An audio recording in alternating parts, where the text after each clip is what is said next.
Hello YouTube, it's Chris Wazo Briars. Video today I'm going to show you a couple of pipes, one that I've made and a couple that are interesting to me and a bit nostalgic. So I hope everyone's doing great. It's beautiful here at the minute, although challenging on the drive home up the mountain. I'll show you why. This happened. Gorgeous, isn't it? But yeah, they've only just got on top of the roads after 2 days of it. Skating up the mountain after work in my in my other job as a chef. So what to tell you? Well, I'm smoking one of my grandfather's pipes, and in it I've got some Ennerdale plug, which is really old now. Oh, that's gone out. That's good. Every time I do a video, my pipe goes out as soon as I start talking. Hey? It's almost as if I don't smoke pipes. Not true. I love them. But it's I'm smoking this Ennerdale plug, and it's something that it's one of those tobaccos that I absolutely adore. But I only really like it in the cold. I can't get on with it in summer. I find it too sickly. But if it's cold, particularly when it's cold and wet, although it isn't today, it really sort of cleans out the sinuses.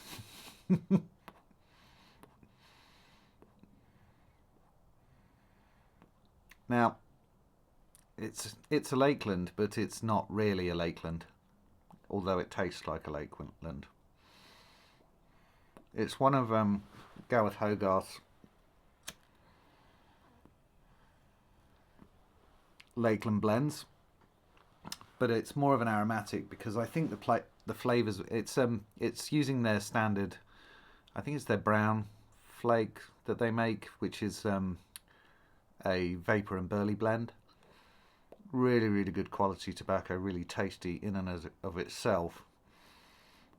And then they have their Lakeland range. They have Cob Plug and all these different things. Gareth Hogarth, Sam Gareth, they're together now, so I kind of tend to lump them together. But this one's unique, Ennerdale, because it has citrus, which is Lakelandy, but it also has things like vanilla, apparently. I can't detect it. And rum and all sorts of different stuff. So it's a real, let's say it's a bastardized Lakeland. But it happens to be my favourite, so who cares? So, smoking it in my grandfather's pipe, one of them that I own. This knackered old M. Cotton's water-cooled pipe, apparently. I don't know how the water cooling works. I guess it's got something to do with this metal ring around something or other. Almost no button at all left on it. He used to really chomp on his pipes, Grandad. But nice little billiard, nice shape, classic shape, and a nostalgic smoke for me. So there we go. What else? Butler pipes. Has anyone ever seen, I'm sure you have, a Butler pipe? This was my stepmother's father's pipe, and it looks like a billiard, but it's made of, well, it is a billiard shape. It's made of Bakelite. Really interesting thing. And it's got a calabash system. When you unscrew the Bakelite lid, you can hear. Very Bakelite. And inside, a little calabash bowl. And a ceramic, can I get it out, mate? A ceramic cooling filter. So, interesting piece of history that. Got patented. You see a few of them about, but not this. You don't see many of these billiards, so it's quite a cool thing to own. I don't smoke it. I've never tried. God knows what smoking a Bakelite pipe does to your insides. And it's seen better days. It's actually got a seam where they've joined the Bakelite, and that I think is just starting to part by the looks of it. But I will treasure it. Yeah. So I had I was given a challenge by Dale Piper, John. He missed out on an eBay purchase of a Danish pipe. I forget the maker, and he asked me to do something similar for him, and it was a really good challenge, because there are various difficulties in making different shapes. Ultimately, pipe making is the same process, but there are differences within those processes. So certain aspects can prove challenging on occasions. Transition, which is the lines between the shank and the bowl. Sometimes they're tight and sometimes they're open.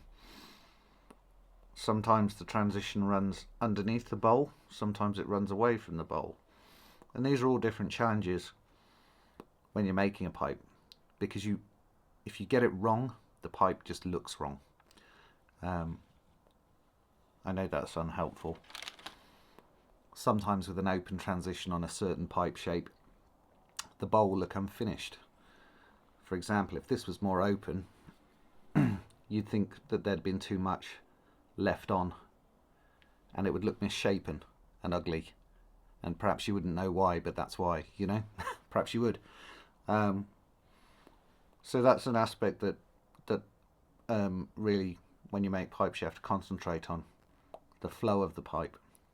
Another one is the line under the pipe. On curvy pipes, that's got to flow the right way, and if it's wrong or if it's off, the pipe looks a little bit ugly. And these are the things that you know, I try and pay particular attention to on my pipe making journey. And every day I improve. Sometimes it goes wrong and the pipe ends up in the bin. But I'm getting there. So this particular pipe that John wanted, apart from being a huge pipe in the Danish style, has a really open transition. And getting that open transition even all the way round is a challenge in itself. You might think that a real tight transition is harder to achieve than a good open transition, but I would challenge that from my own experience. Sure, tight transitions are not easy. If they're off, it's really obvious. But it's also, when you're making it, it's easy to see that it's off. So so that, whereas with an open transition, it's harder to see if it's off, and it might be. So that was a real challenge. So this pipe had a couple of challenges. Getting a really good grain orientation was relatively easy on this big pipe, but only because the briar behaved itself. You tend to cut into a block, and the grain cannot do it as it reads on the outside, you know, once you've squared it off. So a real challenge, but I'm very, very happy with the result. And here is John's pipe.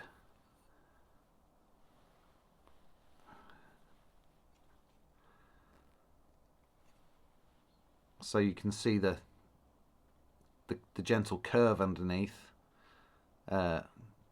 through there, saddle stem and button work.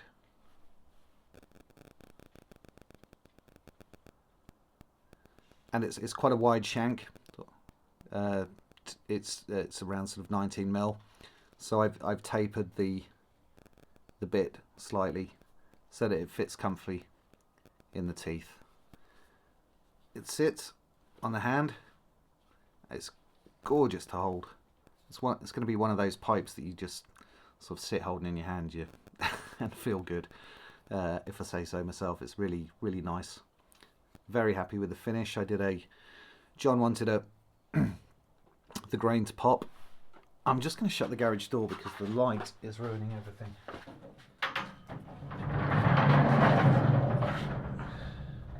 Oh, it's dark.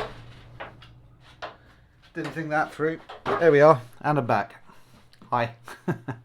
So, I used a chocolate base coat, sanded that back. This bowl coating's still drying. And then I used tan on the outside to lift it.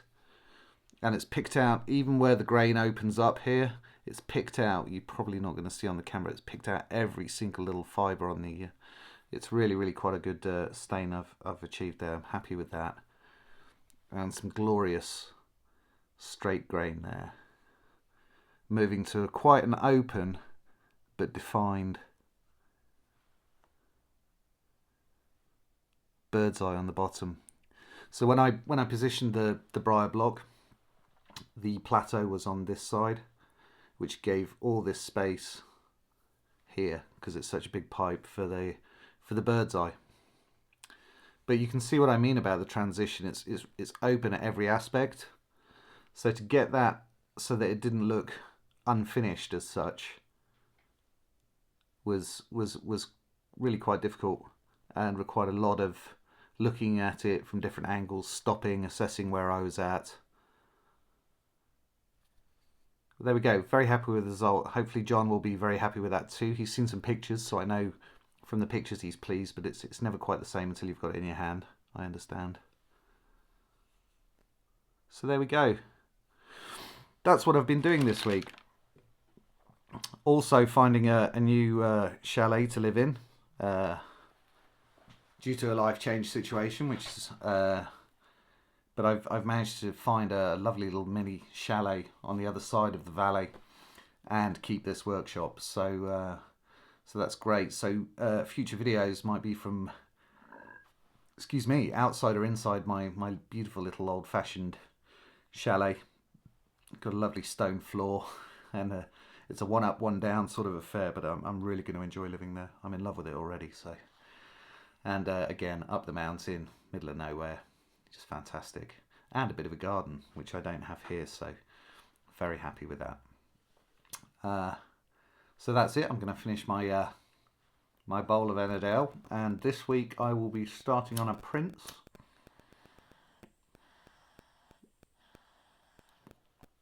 A panelled Prince.